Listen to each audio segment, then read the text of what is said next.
Good morning, everyone. Morning. How's everybody doing this morning? It's good to see you all here. I'm the Reverend William Levwood. I'm the minister here at Accotink Unitarian Universalist Church. My pronouns are he and him. As we begin our service, for those of you who are in person, I invite you to silence your phone. And for everyone, I invite you to take a deep breath as we center ourselves for worship.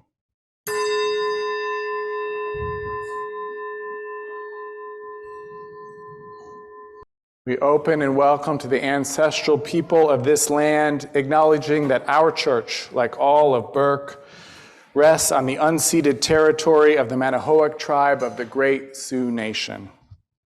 We seek healing and the realization of justice with the people of this land who live on and their descendants, the present-day members of the Monacan Indian Nation, the Patawomic Indian Tribe of Virginia, and the Piscataway Indian Nation.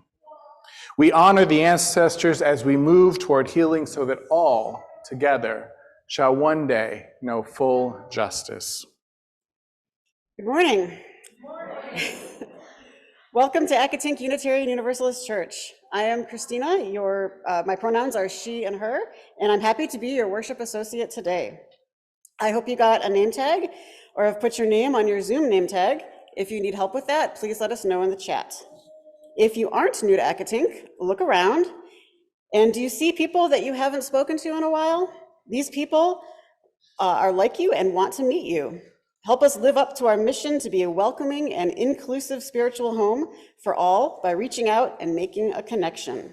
By visiting this congregation, newcomers are in a transition moment, and people in transitions are more open to new friendships.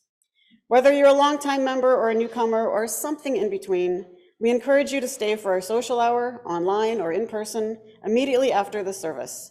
We're so delighted that you have decided to join us today. Welcome. Wonderful to get to greet each other.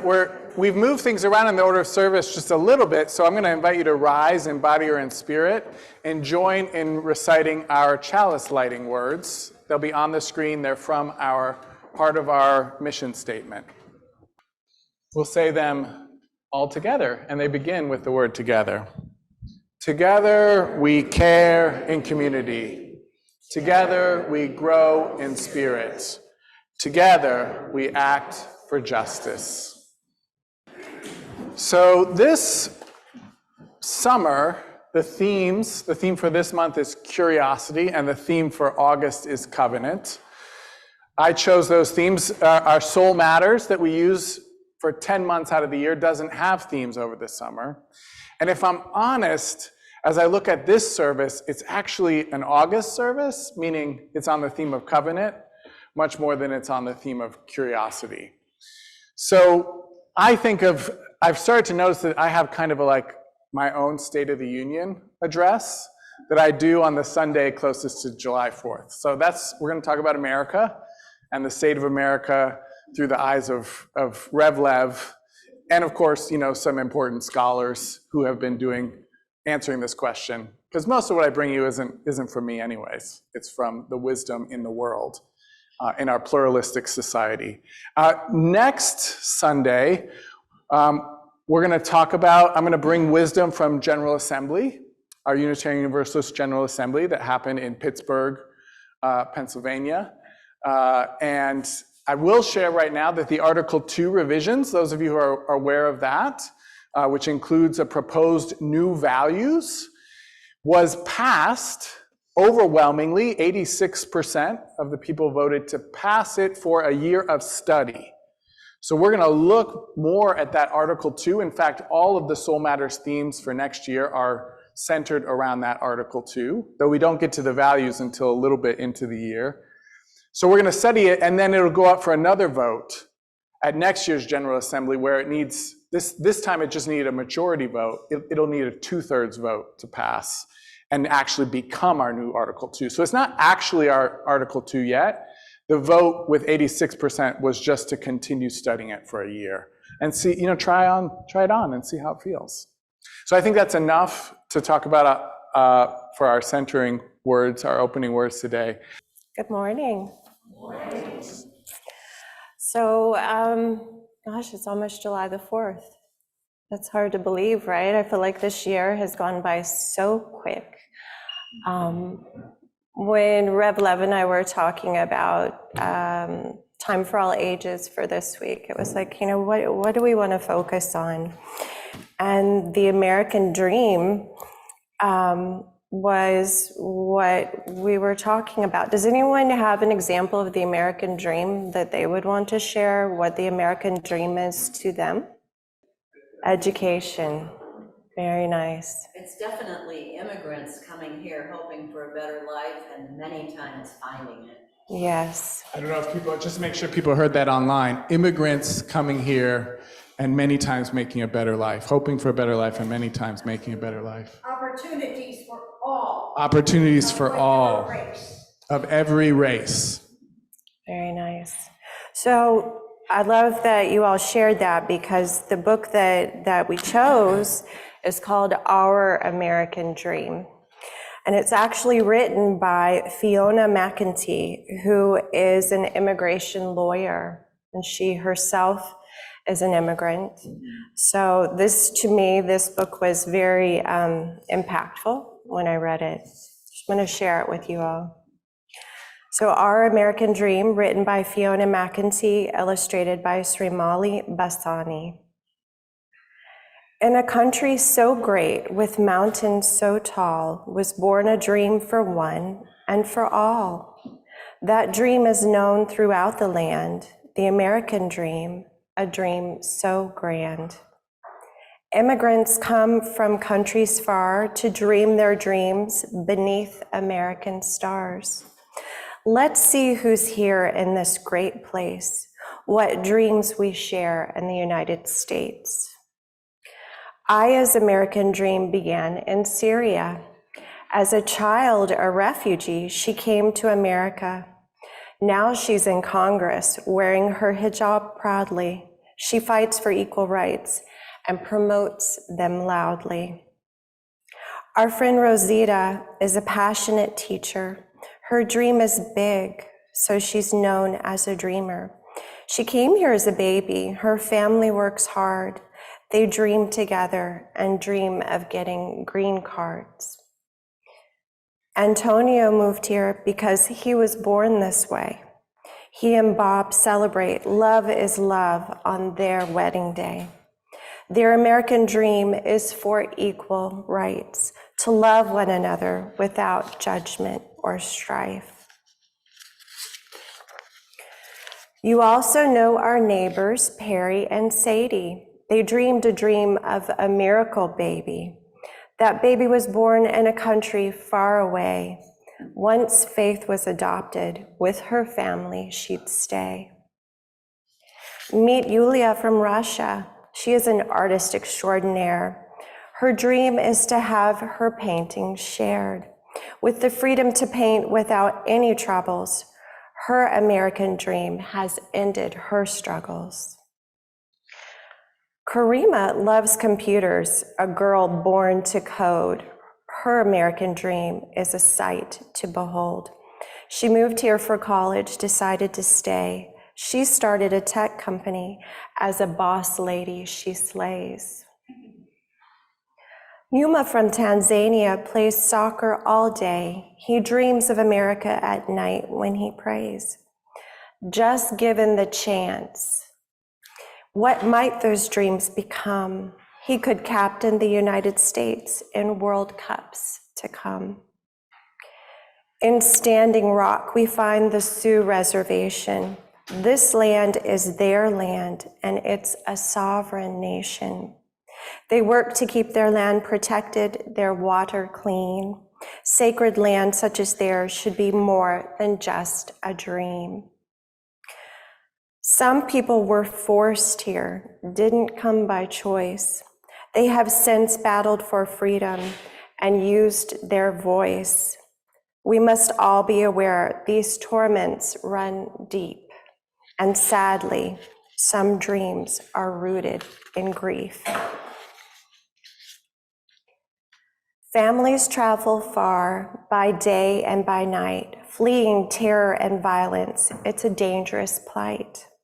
They seek shelter and refuge at America's door, like generations of immigrants who have come before.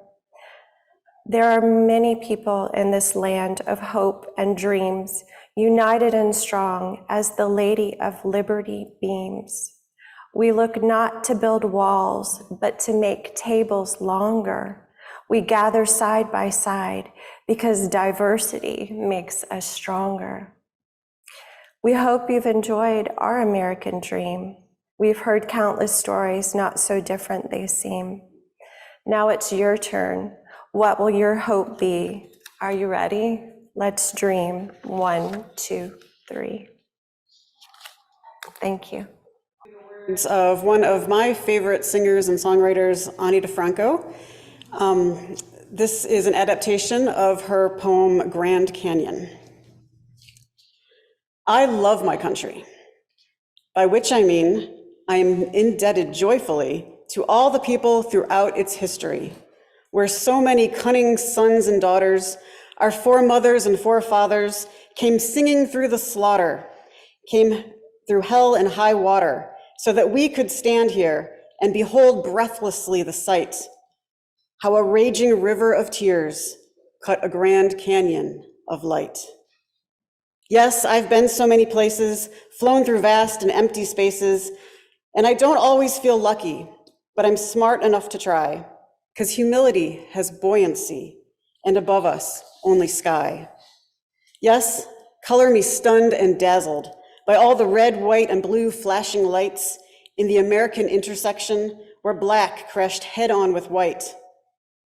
Comes a melody, comes a rhythm, a particular resonance that is in us and only us.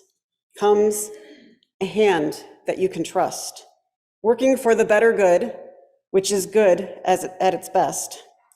And 2, bearing witness, like a woman bears a child with all her might, born of the greatest pain in a grand canyon of light.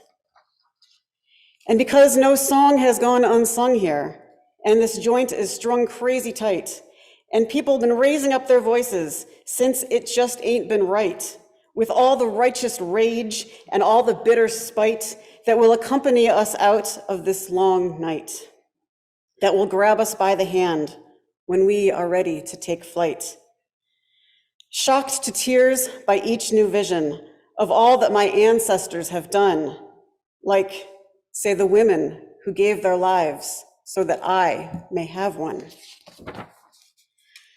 Yes, I love my country, by which I mean I am indebted joyfully to all the people throughout its history, where so many cunning sons and daughters, our foremothers and forefathers, came singing through the slaughter, came through hell and high water, so that we could stand here and behold breathlessly the sight, how a raging river of tears is cutting a grand canyon of light.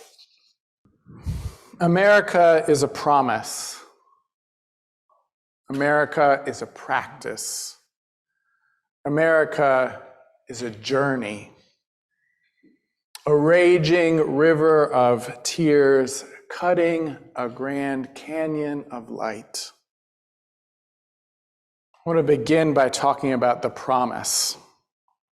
Historian Jill Lepore writes, "The United States is a nation founded on a revolutionary, generous, and deeply moral commitment to human equality and dignity."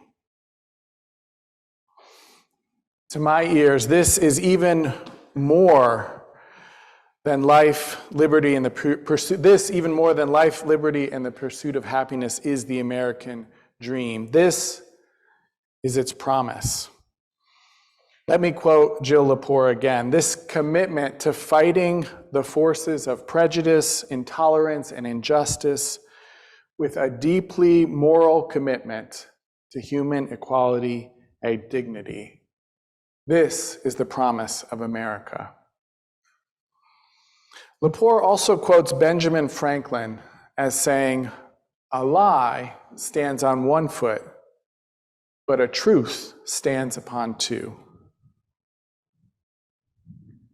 This reminds me of a story from the Talmud. I'm going to take it's going to feel like a detour, but we're getting to the center of the labyrinth nonetheless.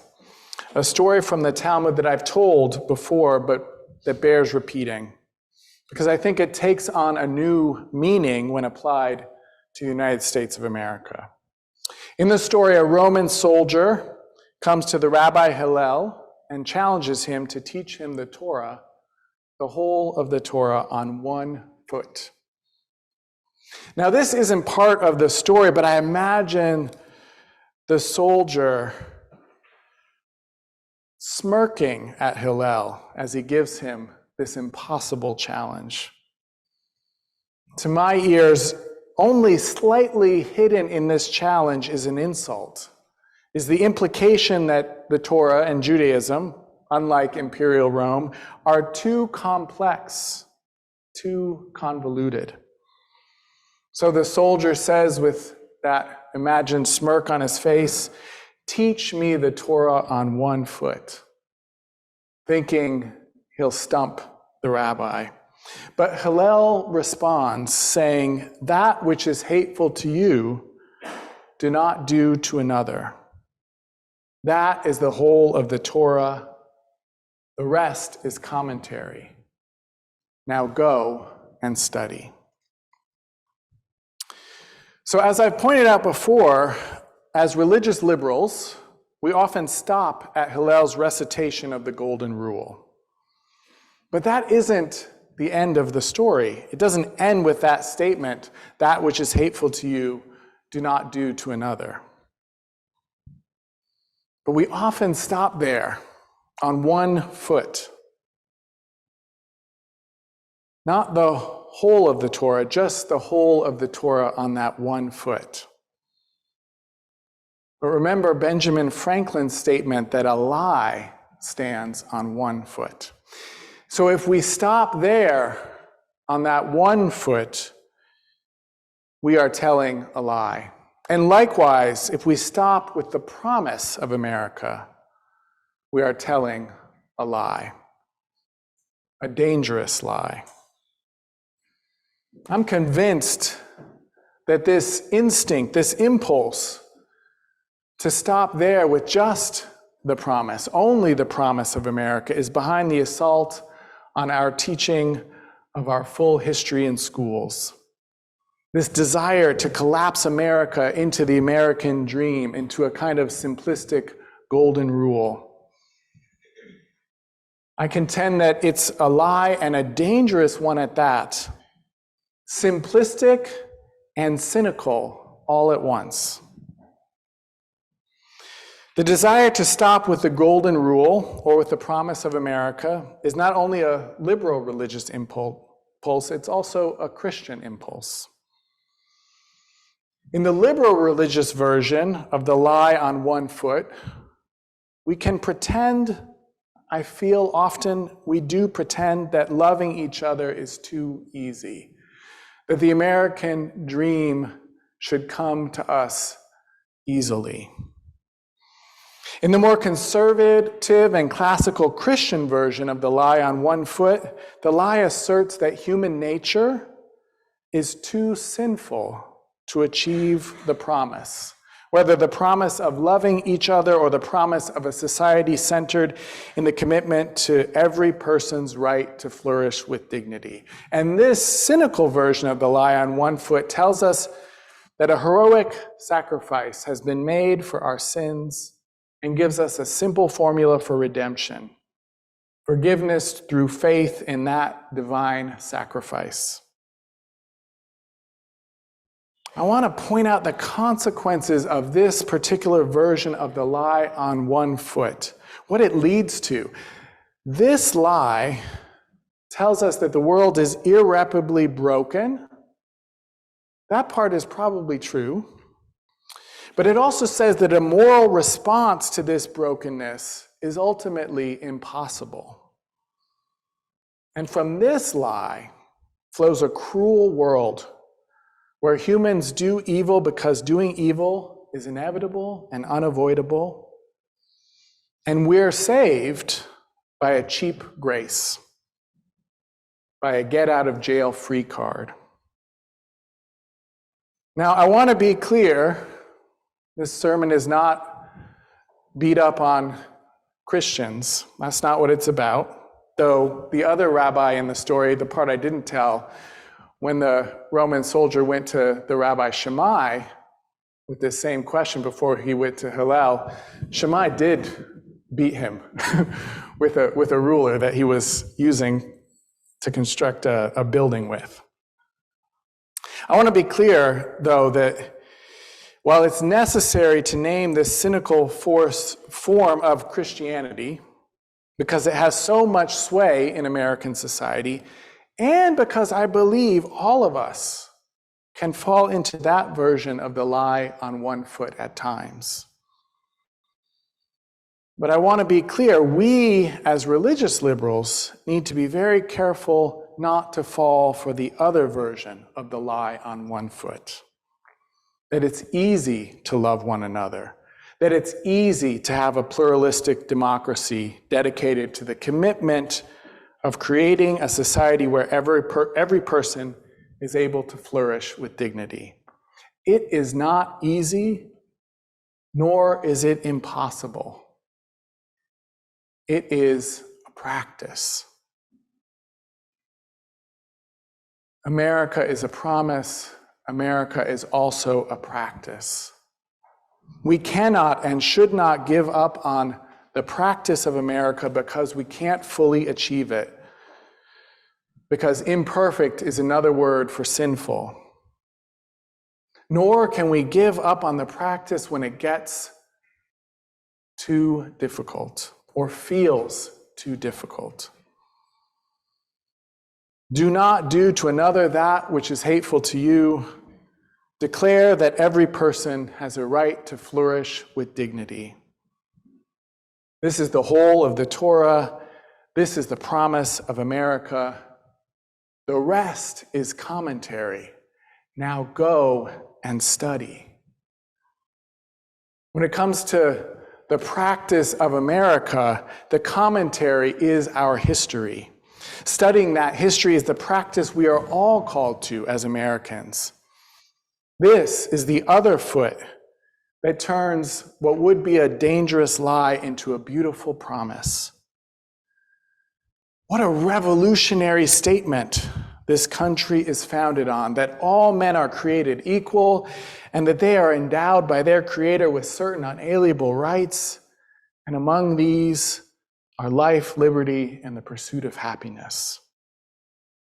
The promise is true and incomplete. Even in the plainest meaning of the words, we can see its glory and its failure. Because of course it should say all people, but it says all men, and it meant all men. It should give the vote and equal rights to women. It should have done that from the beginning. It shouldn't have counted black people as 3/5 of a person, held them in bondage, discriminate against and oppress them. It shouldn't have included the attempted genocide of Native Americans, their forced removal from their homes, the attempted destruction of their cultures. It shouldn't deny basic civil rights and legal protections of citizenship to LGBTQIA+ persons. To stand on 2 feet, we need to acknowledge these failures as much as we acknowledge the promise of America. To stand on 2 feet, we need to acknowledge the promise of America as much as we acknowledge the failures of America. To stand on 2 feet, we need to go and study the commentary, the how-to manual. We need to acknowledge the promise of America, the failures of America, and the journey towards a better fulfillment of that promise. That journey is a practice, and to engage in that practice, we need to study. This is like the third foot. We need to study not only the historical oppression of women and the ongoing structures of inequality for women, for example, but we need to also study the suffragettes, the women's rights movements, feminism, first wave, second wave, third wave feminism, black feminism, mujerista feminism, and all of the many ways that people have come together to make America live up to its promise for women to flourish with dignity. And to engage the practice, we need to do the same thing with every injustice and every movement to counter injustice. The abolitionist movement, the labor movement, the civil rights movement, the American Indian movement, the gay liberation movement, the movement for trans rights, the farm workers movement, the disability rights movement, the movement for equal education for all, the movement for affordable health care for all.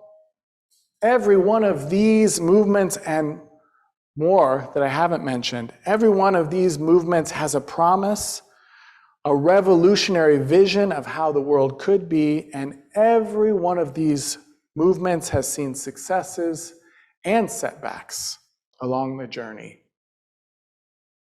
In my very first sermon here at Accotink, I shared with you that research shows that an oscillating narrative, a narrative that explores in a life of a person, in the life of a community, in the life of a nation, an oscillating narrative that looks at the struggle and the power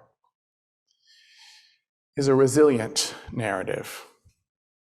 Things are not just going to get better and better in some inevitable march of progress without our participation in a struggle that includes successes and setbacks.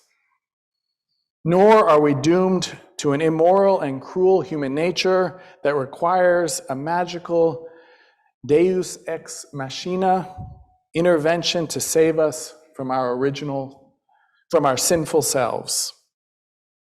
Instead, we are called to a promise and a practice. This promise and practice together make up America, make up the American dream. This promise and practice is the covenant that we make as Americans. It is the golden rule and the promise of the American dream of equity and justice for all, and it is the practice of learning from human history, the history of movements and of the ideas that created and nurtured those movements that we are called to study. And it is the act of struggle to bring about that world that we dream about, and the commitment to stay in the struggle even when it seems things are moving in exactly the wrong direction. Anybody feel that way this week? A lie stands on one foot. The truth on at least 2 feet. At least 2 feet. I have to say I've been uncomfortable during this whole sermon with the ableist imagery of standing on 2 feet. Some people don't stand on 2 feet or stand on any feet at all. And in truth, it takes more than 2 feet, both literally and metaphorically. It takes the promise and the practice and the struggle and the commitment to stay in the struggle. In truth, it takes all the quote-unquote feet, meaning all the many perspectives and ways of being in the world, the many diverse histories and cultures and experiences of all of us. And if you didn't notice, yes, I am quoting that new Article 2, the value of pluralism, that celebrates the diversity of all of our cultures and experiences. And yes, I know that's the rationale for affirmative action programs at universities that was just struck down this week by the United States Supreme Court. As historian Jill Lepore writes, the promise of America on one foot is that we're a nation founded on a revolutionary, generous, and deeply moral commitment to human equality and dignity. That's the whole of it. The rest is commentary. Now go and study and struggle to bring the promise into practice. May it be so. May we be among those who make it so. Standing for our chalice extinguishing and community blessing. As we extinguish our chalice, I invite you to join me now in our community blessing with these words of David Bumbaugh. This church is dedicated to the proposition that behind all our differences and beneath all our diversity, there is a unity that makes us one and binds us forever together in spite of time, death, and the space between the stars. Pause now in silent unity to that unity. I'm struck this morning with that these words are not just about this community, right? That community blessing is asserting that behind all our differences and beneath all our diversity, for all of us, for all Americans, for all humanity, there is a unity that makes us one and binds us forever together. And let me just say that there's this sense that to teach our true history in our schools, particularly to our children and youth, is too hard, that you can't make it developmentally appropriate for all ages. And sometimes I feel that way myself. But think back to our Time for All Ages story. It did it. It made it easy to do it. It's really not that hard. Now that we've gathered together in this welcoming and inclusive spiritual home, let us go out into the world, nourished, rejuvenated, and inspired to share our values. After we share fellowship over coffee hour, of course. Happy Sunday.